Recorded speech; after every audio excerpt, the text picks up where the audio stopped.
So in the next series of videos, we're going to talk about heuristics, which could be seen as biases or traps. If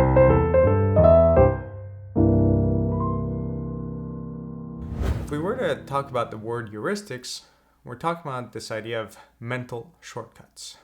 And typically mental shortcuts could be good. It just makes us compute a certain piece of information faster. But where it leads to problems is when it makes us compute things in an improper manner. We're doing it fast, but not very accurately. So the series of biases or traps that we're going to see in this class, we're going to see a series with videos, and we're going to see an article relating to avalanche decision making by Ian McCammon. And in that article and in these videos, we'll see that quick decision making may not always be optimal.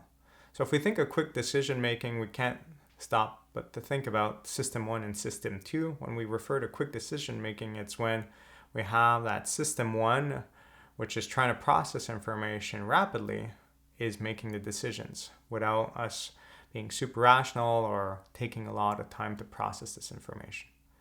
So in many instances, if you step back a little bit and you take time to process the information, you probably get a more accurate representation of reality. You'd be able to determine what's going on better.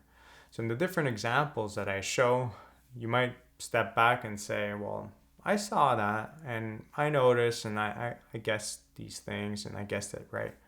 Well, good on you. But if you're asked to do this rapidly, or if you're just in a rush because you're doing many things at the same time. There's so many times in the day that you're doing more than one thing at a time. You might be listening to this video and you're looking at your social feed at the same time.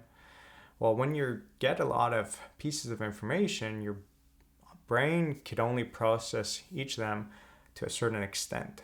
So if you're going out ski touring and you're talking with your buddies and you're thinking about your career and other things like that, well, you might only spend a bit of your energy on actually looking at what's the avalanche danger today and is it safe or not to ski what we're planning to ski.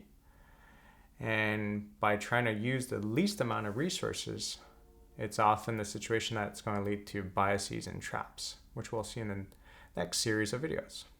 Hope you enjoy it. I'll talk to you guys soon. If you found this video interesting, please consider subscribing or joining my class where I guide you to apply and expand on the information found in these videos to real-life examples. Have a good day.